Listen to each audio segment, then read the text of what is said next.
That same day, two of them were walking to the village Emmaus, about 7 miles out of Jerusalem. They were deep in conversation, going over all these things that had happened.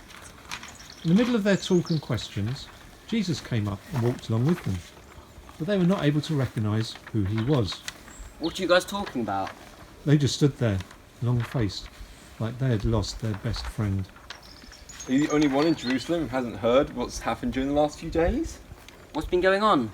The things that happened to Jesus, the man from Nazareth. He was a man of God, a prophet, dynamic in work and word, blessed by both God and all the people. Then our high priests and leaders betrayed him, got him sentenced to death, and crucified him. We had our hopes up that he was the one about to deliver Israel. And it is now the third day since it happened. But now, some of our women have completely confused us.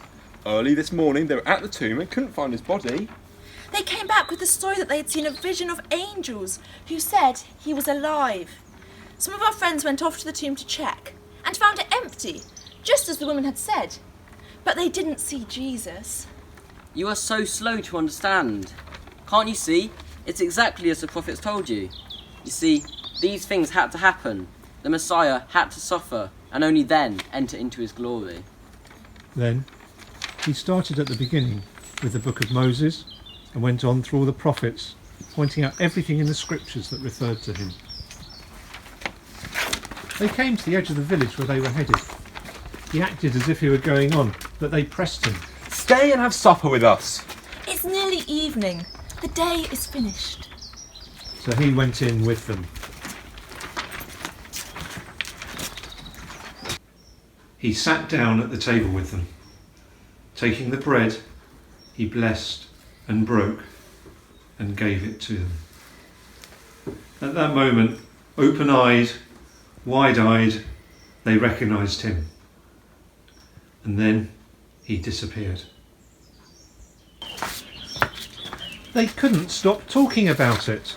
Didn't we feel on fire as he conversed with us on the road, as he opened up the scriptures for us? We knew it because our hearts were burning inside us. A few weeks ago, the BBC did a survey of the songs that were the most popular to be streamed since the lockdown started. The top 5 were an appropriate mix of titles. There was 2 by the singer Akon, one titled Lonely, one titled Locked Up. One by Frank Ocean, titled Lost. And then there was the Police's Don't Stand Too Close to Me. Very appropriate in this time of social distancing. But the number 1 song was a song very close to my heart as a Liverpool fan. It was You'll Never Walk Alone. Those lyrics, walk on through the wind, walk on through the rain, though your dreams be tossed and blown. Walk on, with hope in your heart, and you'll never walk alone. Well, now I've offended all those of you who are not Liverpool fans. Particular apologies, of course, to Ben, our vicar, who's an Everton supporter.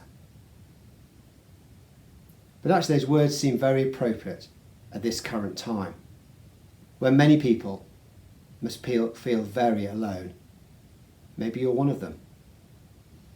I know there's great social media with chat rooms and video conferencing, but it's still not the same as being able to visit each other.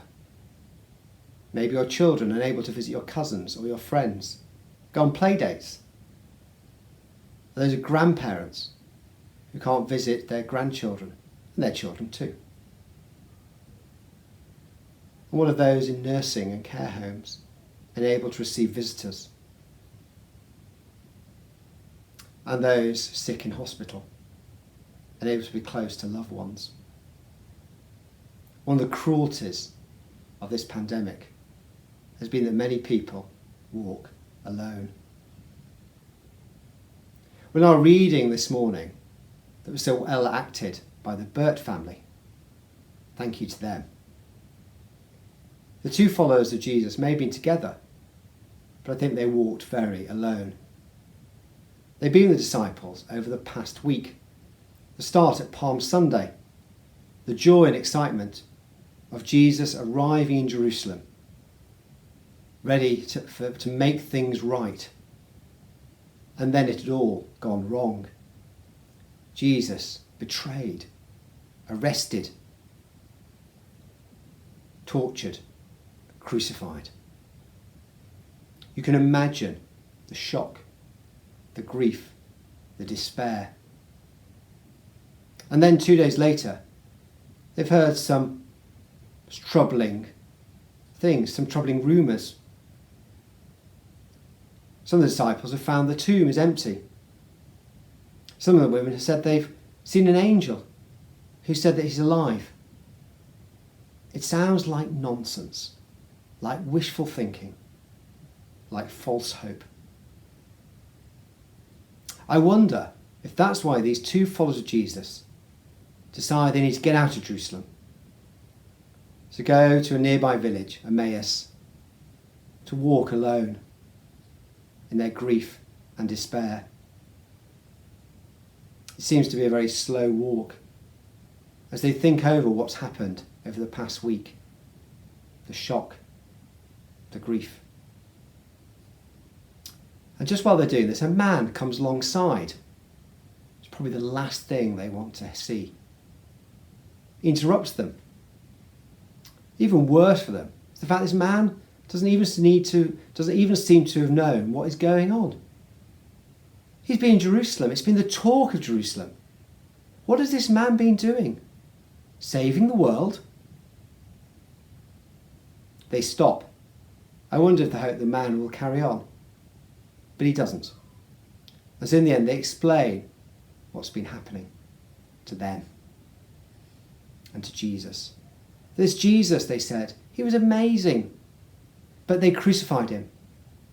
And we hope that he'd save us, that he'd redeem Israel. You can imagine the shock then, when the man replies back, "Oh, you're thick-headed and slow-hearted." He says, "Open your minds, open your hearts," he's saying to them. And so he takes them through the scriptures, through the Bible.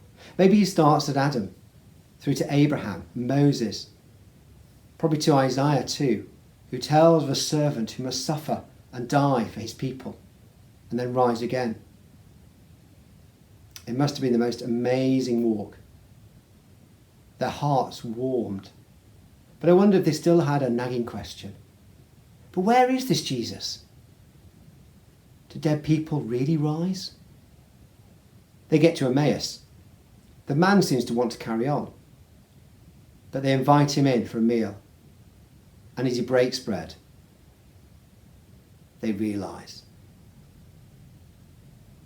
They've been asking, where is this Jesus? He was there in front of them. You can imagine the joy, the surprise, the delight. They rush back to Jerusalem. Even though it's dark, it must have felt light to them. They head back and tell these other disciples, he's alive. It's a great story. But what does it mean for us in 21st century pandemic Britain? Well, I think Luke gives a clue, because he only tells us who one of the followers is. He's a man called Cleopas, but he doesn't tell us who the other one is. Some people think it was Cleopas' wife, others that it was Luke. But I think that Luke keeps it blank for a reason. I think he wants to invite us to be the person who walks with Cleopas. That every day is a model for us how to live. To bring, like Cleopas did, all that's going on in our life, all that's happening, all the joys and despairs, the hopes and fears, the successes and the disappointments. To bring them to Jesus, but also to open up our Bibles on a day-by-day basis. To open up with open hearts and open minds. And then, like Cleopas and his friend, to invite Jesus in. It's a model for us that we too, Luke invites us to walk with Jesus, to open up our Bibles and to open ourselves to him. So maybe over this time of lockdown, whether you've done it many times or never, I'd encourage you to open those Bibles, whatever version you have, and read it with an open heart and open mind and invite Jesus in.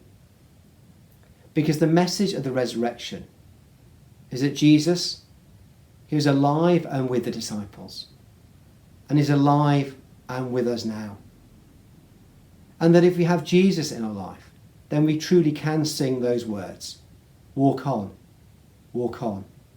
with hope in your heart, for you'll never walk alone. Amen.